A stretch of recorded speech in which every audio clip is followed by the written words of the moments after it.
Boa noite, queridos irmãos. Que a paz de Jesus nos envolva a todos.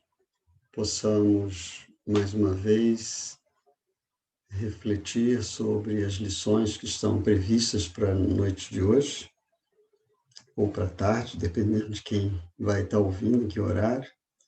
Mas estamos aqui à noite gravando e nos cabe comentar sobre o Livro dos Espíritos, na parte segunda, que trata do mundo espírita, o mundo dos espíritos, o capítulo 7, que se incumbe, onde Kardec reuniu as perguntas associadas aos conceitos sobre a volta do espírito à vida corporal. Então, os tópicos que nos incumbiu hoje de serem analisados são esses dois: faculdades morais e intelectuais do homem e influência do organismo. Então, nós teremos aqui, das perguntas 361 a 370, são 13 perguntas ao todo, porque, em realidade, 3 delas são subperguntas. Então, são 10 perguntas com mais 3 subperguntas. E Kardec, então, reuniu essas dúvidas, esses questionamentos que ele fez aos espíritos, para deixar bastante claro para nós exatamente o que acontece com o espírito quando ele mergulha, na vida material e veste uma roupagem física. Então, o primeiro tópico é: de onde provém as faculdades do espírito encarnado? Então, a gente vê que o homem ele dispõe de faculdades intelectuais e morais, e Kardec quer saber de onde vêm, essas faculdades. E o outro tópico, que é a influência, do organismo, Kardec quer analisar com clareza e deixar bastante evidente qual é a influência que o corpo físico exerce sobre o espírito que está encarnado. Então, ele começa,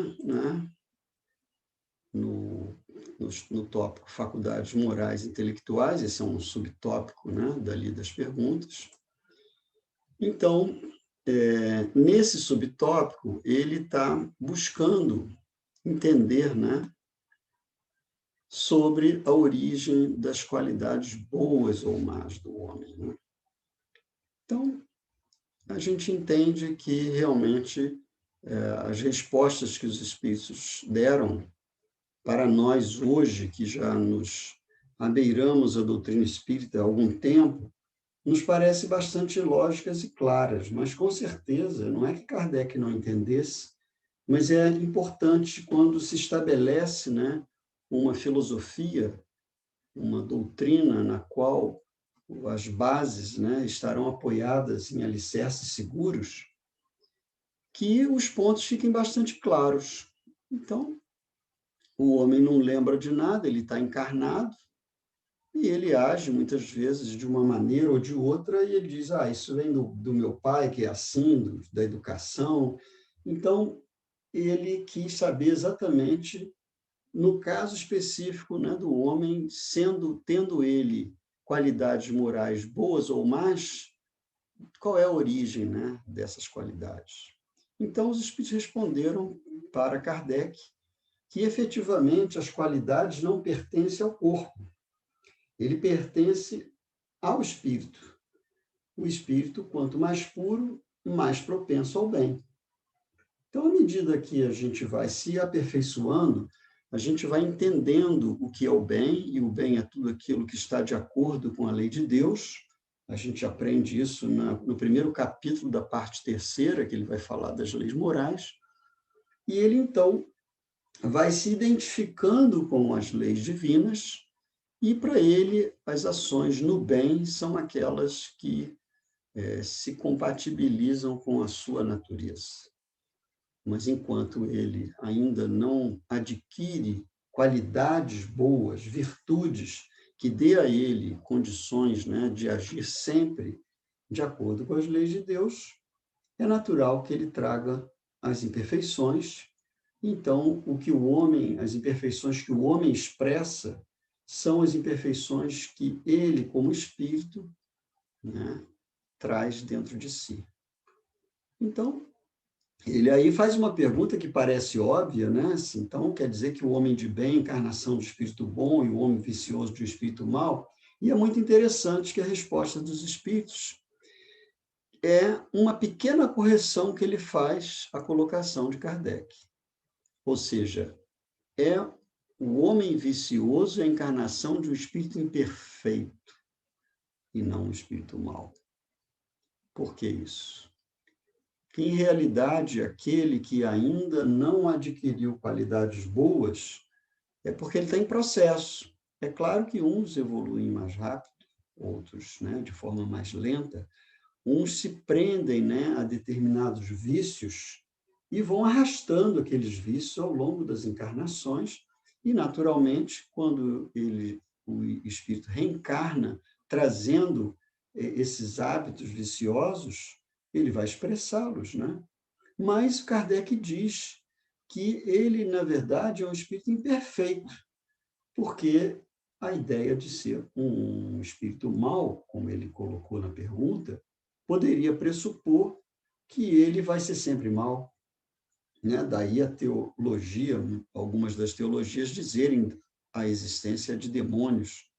Então, para a doutrina espírita, fica bastante claro que tanto o espírito desencarnado como o espírito encarnado, ele é o mesmo ser, só que um está vestindo um corpo físico, o outro está desencarnado. Então, as virtudes e os vícios de que ele detém são consequência do seu aprimoramento. Quanto mais puro, como ele disse na primeira resposta, né, mais propenso ao bem é o homem. E aí, no final, ele vai perguntar sobre o caráter de indivíduos que encarnam, né? Qual o caráter dos indivíduos que encarnam espíritos acisados e levianos, né? Então, na verdade, se o indivíduo manifesta, né, um comportamento leviano, né, e mesmo malicioso, ele está demonstrando ser ele um espírito, né, que traz na sua bagagem, né, evolutiva comportamentos viciosos e maliciosos, né, e gosta de brincar, está sempre, né, não se interessa pela seriedade, pelo bem, que muitas vezes requer esforço, empenho, né, para que você possa agir dentro de um padrão de coerência e atitude.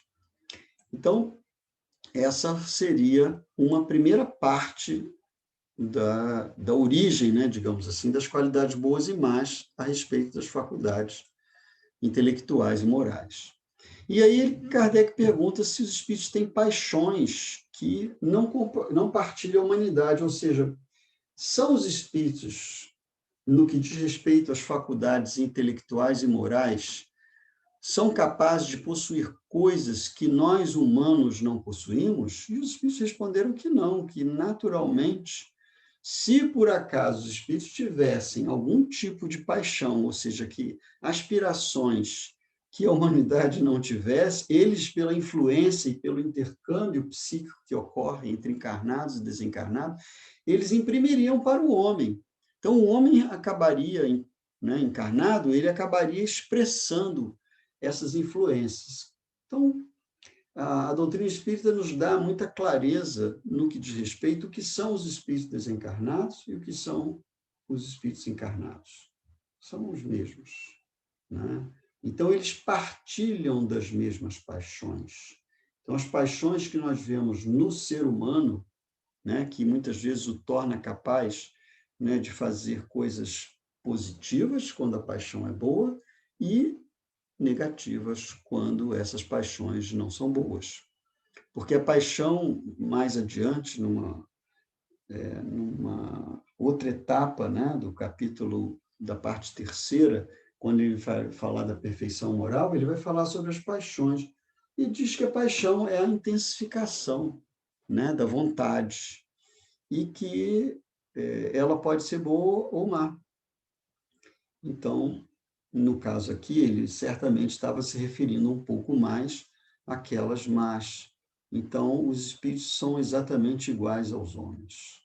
Não tem nada que, no que diz respeito às faculdades intelectuais e morais, que seja diferente da própria humanidade. E aí ele pergunta ainda a respeito da inteligência e da moralidade, né? Por que é que alguns homens muito inteligentes, nesse caso indica, está encarnado espíritos superiores, são ao mesmo tempo profundamente viciosos? Ou seja, a gente sabe que existem pessoas que são dotadas, né, de grande inteligência, denotam bastante inteligência, mas, ao mesmo tempo, guardam em si uma viciação, determinados comportamentos viciosos, ou mesmo hábitos viciosos materiais, mas aqui ele certamente está falando de vícios de ordem moral. E os espíritos nos dizem, né, que efetivamente são características daqueles espíritos que conquistaram experiências e, consequentemente, desenvolveram a inteligência, mas que necessariamente não desenvolveram a moralidade. No capítulo das leis morais, da lei de progresso, Kardec pergunta a respeito da moralidade da inteligência, né? Como é que um repercute sobre o outro, e os espíritos são categóricos em nos dizer que a inteligência ela precede o desenvolvimento moral, porque é ela que engendra a capacidade de discernimento do espírito entre o que é o bem e o que é o mal. Então, ele precisa da inteligência para desenvolver a moralidade. Mas não necessariamente segue a outra, ou seja, a moralidade não vem necessariamente como decorrência do progresso intelectual, porque o espírito pode progredir intelectualmente e aplicar a sua inteligência nos seus vícios, né? Nas suas paixões, naquilo que ele ainda nutre.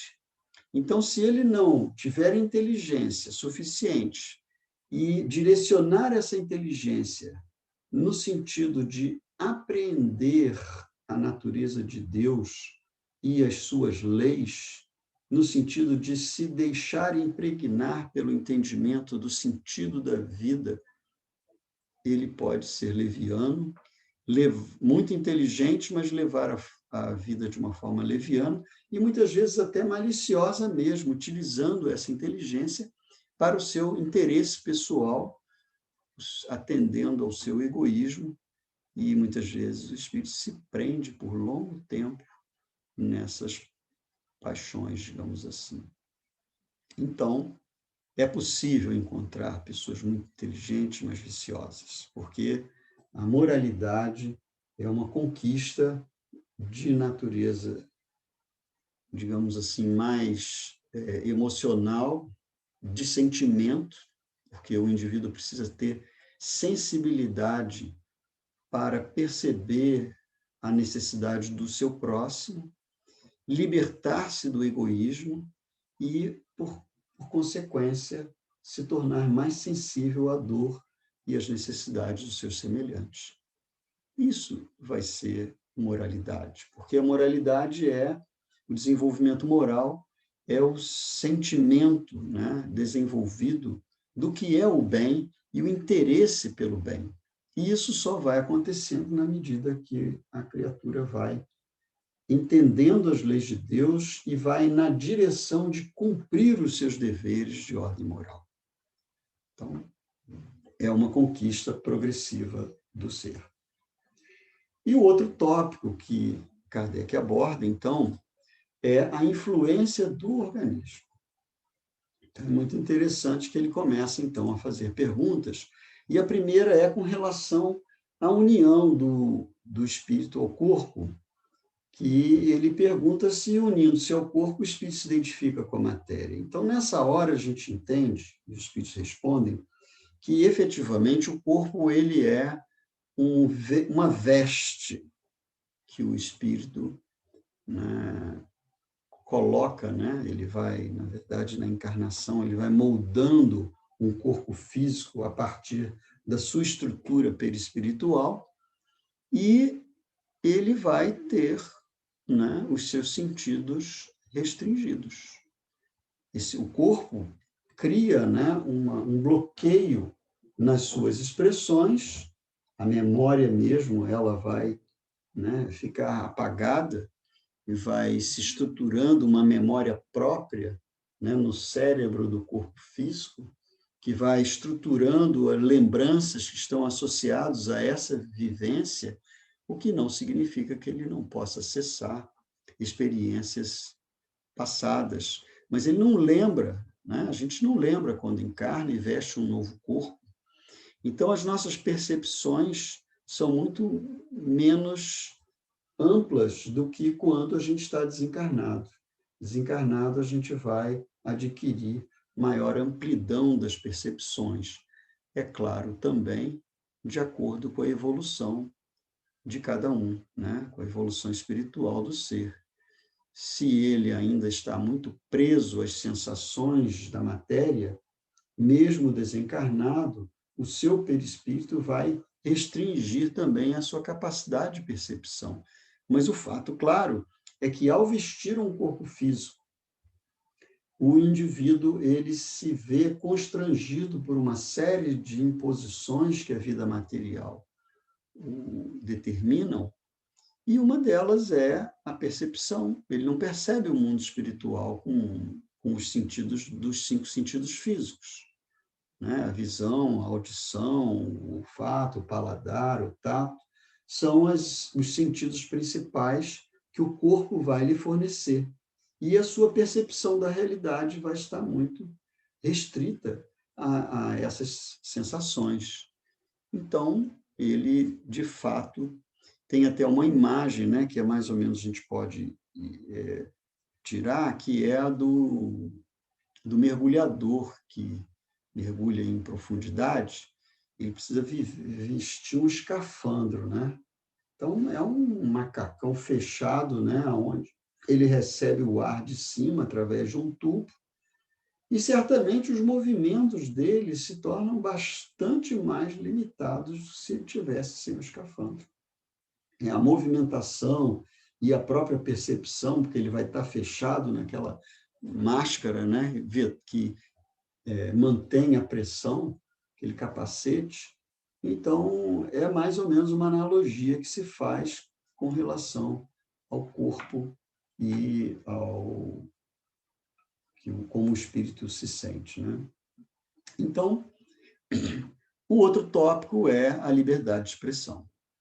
Então, após a sua união com o corpo, exerce o espírito com liberdade plena suas faculdades? Não, o espírito desencarnado ele tem faculdades muito mais amplas.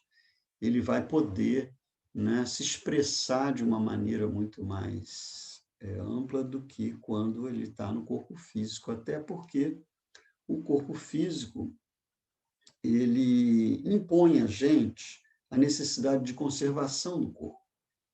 Então, a gente vai precisar, né, se alimentar, a gente vai precisar se abrigar. Então, existem um conjunto de necessidades que são impressas pela própria vestimenta física, até a necessidade sexual também. Então, o corpo imprime sobre o espírito um conjunto de constrições e ele precisa atender a essas necessidades fisiológicas. Então, a vida material, ela é uma oportunidade para o espírito de, ao encarnar num local específico, onde vai ter uma cultura, onde vai ter uma série de imposições, né, sociais, culturais, familiares. Então, ele vai precisar desenvolver essas faculdades físicas que permita a ele se expressar, né, também, mesmo dentro desse corpo físico. Então, após a união do corpo, ele não vai ter plena liberdade, suas faculdades vão estar restritas. Tanto é que o espírito, que pode ter sido um grande músico, ou então um filósofo, né, ou ter adquirido grandes conhecimentos, ele certamente, ao mergulhar no corpo físico e vestir uma nova roupagem, ele vai ter que aprender, né, o alfabeto daquela cultura onde ele nasceu, e, com certeza, as suas aquisições intelectuais e morais vão facilitá-lo na absorção da cultura do ambiente, mas ele, para poder se expressar, ele também vai estar dependendo de, né, de se readaptar a essa nova circunstância. Então, ele passa pelo estado de infância, de adolescência, até ele conquistar a maturidade para poder, então, se expressar ainda assim com todas as limitações que a vida física vai lhe impor. Então, o Kardec pergunta, né? Ele faz uma comparação, né? O invólucro material é obstáculo à livre manifestação das faculdades do espírito, como um vidro opaco o é a livre radiação da luz? É muito interessante porque os espíritos respondem muito opaco, para dar a gente uma ideia de que realmente a vida física ela tem como proposta um caminho específico de aprendizado que precisa o indivíduo construir para si e se submeter a um conjunto de imposições e regras para que ele possa crescer. Então, ao se libertar, né, com a morte física de um corpo, o espírito, ele, no livro dos Espíritos, ele chama, tem até a expressão errante, né? Errante por quê? Porque, na verdade, ele não está mais circunscrito a um conjunto de circunstâncias que o prende.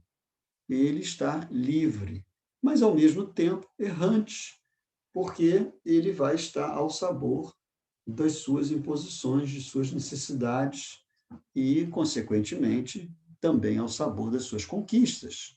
Porque se ele não adquiriu conquistas intelectuais e principalmente morais, esse é o verdadeiro tesouro, né, que Jesus nos ensinou, que a gente deve acumular, né, buscar, são as conquistas de ordem moral. Esse é o verdadeiro tesouro que a traça não rói, o ladrão não rouba, né? Então, são essas conquistas que nós devemos acumular, e a vida física, ela imprime para a gente essas imposições com o objetivo de nós nos ajustarmos a isso, e, na medida que a gente vai sintonizando com o propósito da nossa encarnação e vamos cumprindo, né, com os nossos deveres que a vida física impõe, certamente nós vamos entendendo por que nós reencarnamos, qual é o propósito desse nosso viver, mesmo que muitas vezes a vida nos pareça, né, muito sofrida, na realidade a Terra é uma abençoada escola de aprendizado. Se nós aprendermos a enxergar, né, nessa escola o lado positivo do que ela nos traz, mesmo perante, em meio às dores, seja da nossa própria vida, ou seja, das dores que nos cercam pelas criaturas que acompanham o nosso viver, nós vamos entender que todas essas expressões da vida têm um significado e um sentido.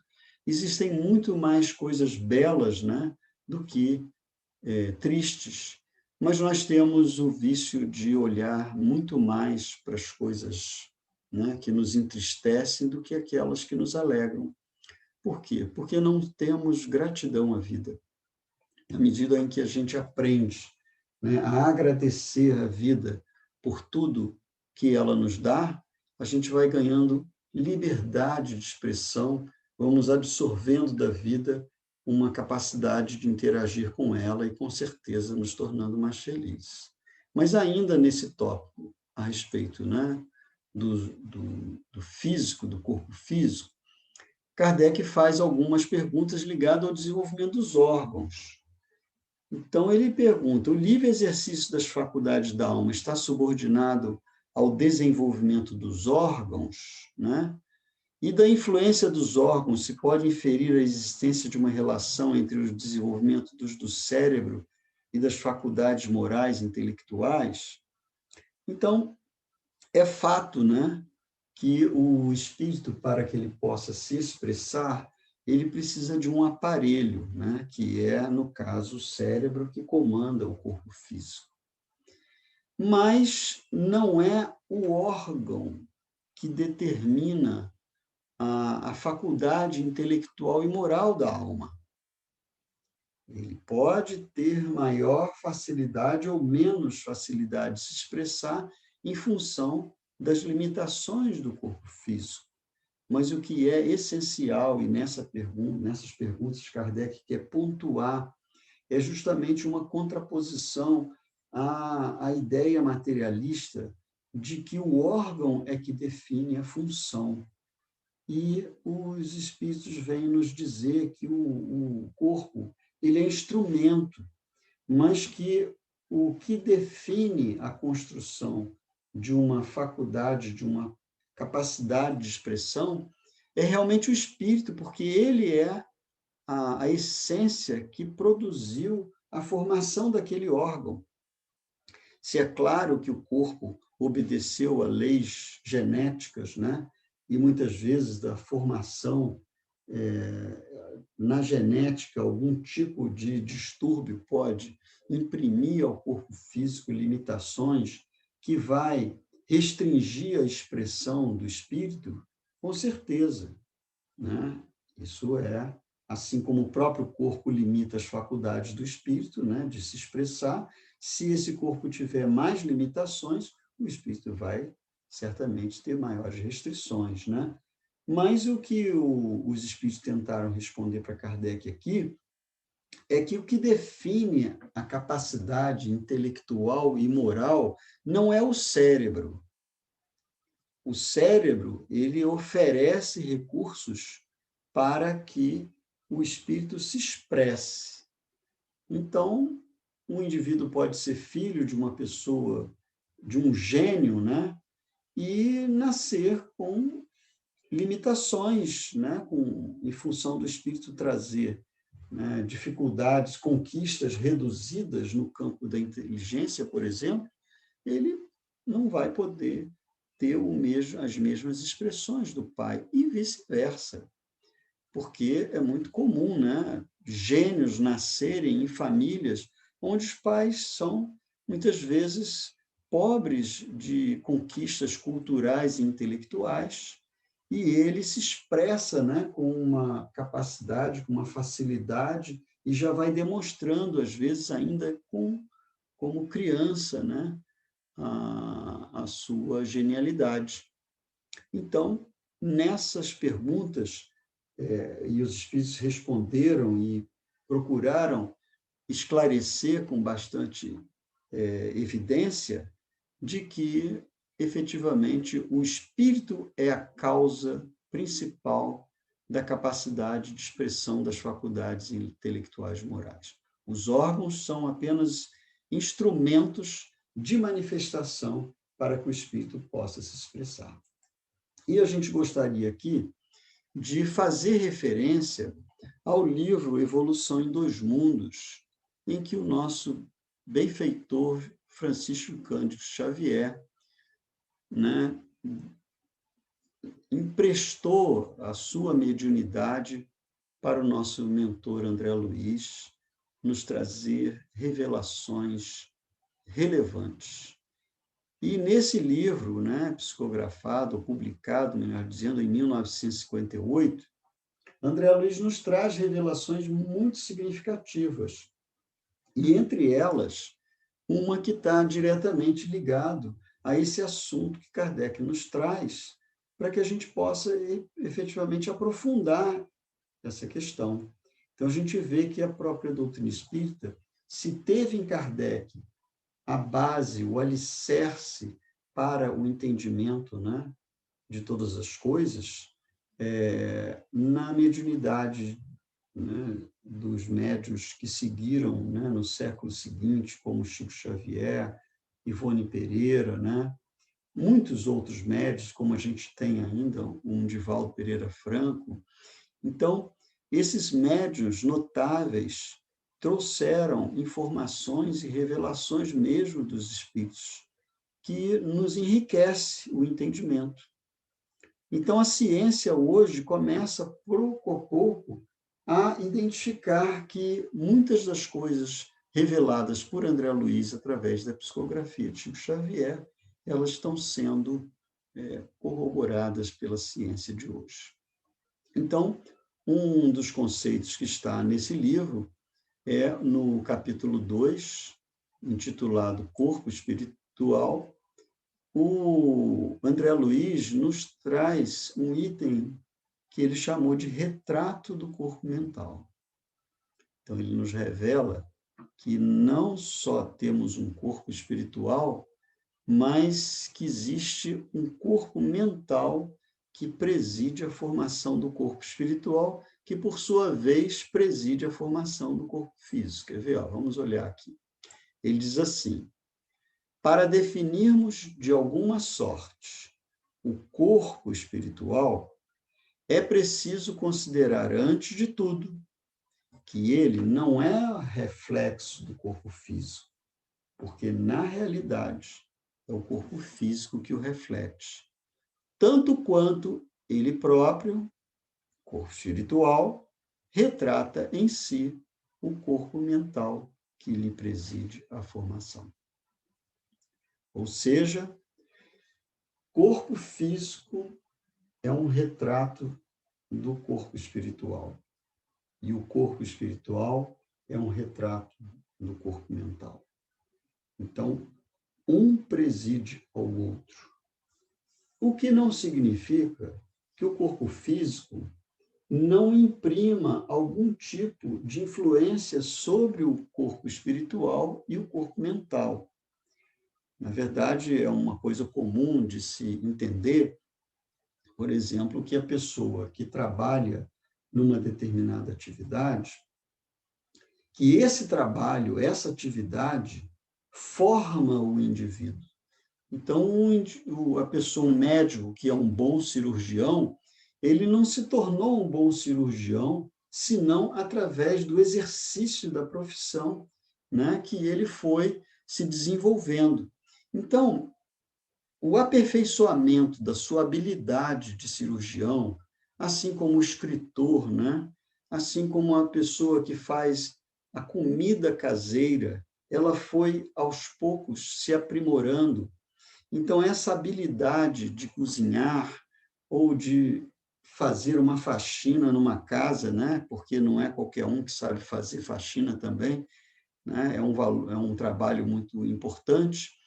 Então, todas as atividades que se desenvolvem, que o ser desenvolve, imprime sobre ele uma transformação. O que é importante considerar é que foi o corpo físico, a experiência fisiológica do corpo, é que deu ao espírito a possibilidade de desenvolver essas atividades, porque o espírito trabalha para poder se sustentar, né, sustentar o corpo físico, na medida que ele está trabalhando para tendo, né, a sua profissão, ou ele estudou, né, para desenvolver uma determinada atividade, ele foi se desenvolvendo intelectualmente. Essas modificações que são impressas no corpo físico, elas certamente também se refletem no perispírito, e o perispírito, de certo modo, também vai deixar registrado no corpo mental. Mas o que André Luiz está trazendo para a gente é que o processo é, digamos assim, inverso. O espírito, no corpo físico, ele pensa, decide, imprime sobre a vontade dele uma ação, isso se reflete no perispírito e o perispírito no corpo. Então, a vida encarnada, ela é essencial para que o espírito, retornando à pátria espiritual, ele volte com o seu perispírito em melhores condições, porque ele vai estar retratando um corpo mental mais evoluído.